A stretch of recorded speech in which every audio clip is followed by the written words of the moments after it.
Mosquito's Legacy, het makkelijkste FAP-event voor Metal Gear Solid. En ik lees je hem uit hoe we dat het makkelijkste terugrennen kunnen. Rechts is de tasklist weer, met alle punten erbij. En zet je even een pauze om te zien wat er precies inhoudt. We beginnen altijd nu het eind op het Medical platform. De wapens die we gebruiken Medical Resources, dus vandaar dat ik het Medical platform. Hier zet ik altijd het uiteinde, dat is het makkelijkste om daar te spawnen. We gebruiken altijd een goedkeefste rifle, want die gebruiken we eigenlijk net. Dus duurder is alleen nog maar in het nadeel. De M2000NL level 6. Pistol, WU pistol level 5. Met mij level 4, maar dan had het net zo vol effect. Sleep grenade, level 5. Noctis cyanide, level 5. Daar had ik in principe genoeg gewoon.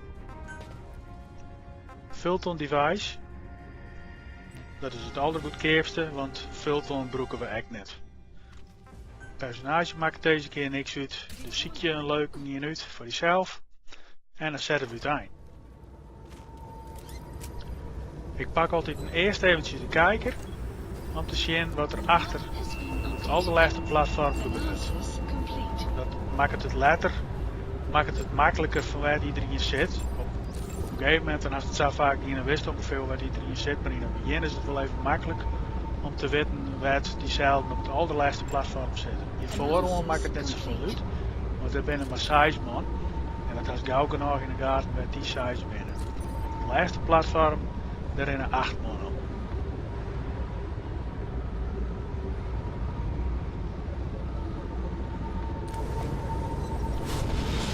Als je geselecteerd had, zet je het eind. En hier is het voortgelegd op ren zetten. En hier is altijd staat eerst. Die kist een headshot, ja. De tweede, die staat daar in de regel ook altijd. Kist een headshot, ja. Hier is die de meeste tijd draaien. Dus die draaien, die kist dan exiten. Dan had je in ieder geval de eerste draaien. Man, de helskaarten mijn hand man. Dat ben het eerste. Wilt er nog een hoer? Ik broek even een pijltje, dan weet ik precies wat die is. In dit geval komt hij er heel langzaam hoor in.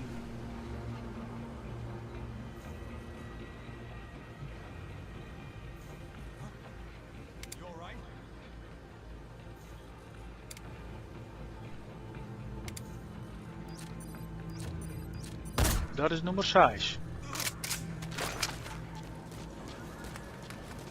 Even trolladen en dan snel op naar het laatste platform.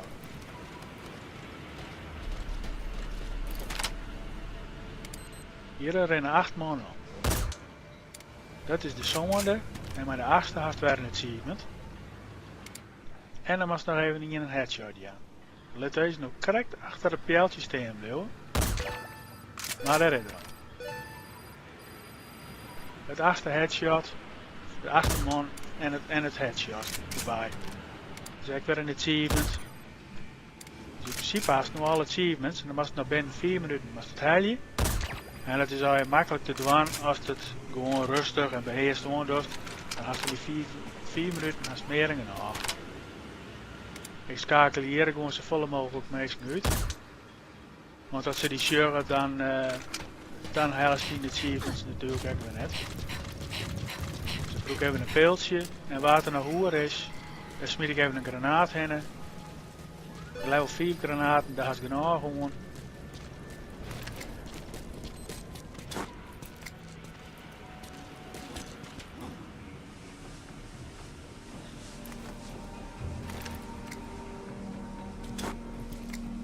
De laatste nog even uitschakelen.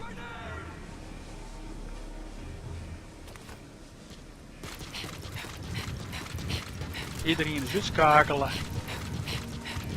En dan kunnen we naar binnen om eens maximaal punten te scoren.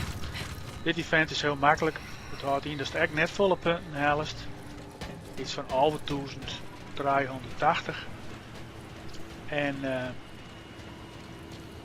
Je moet het vaak doen, dus al die S++ en S+ ranks bent te halen.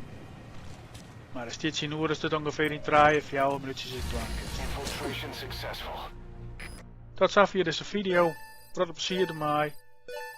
En de achievements komen nog even op het einde in beeld. Tot de volgende FAP event.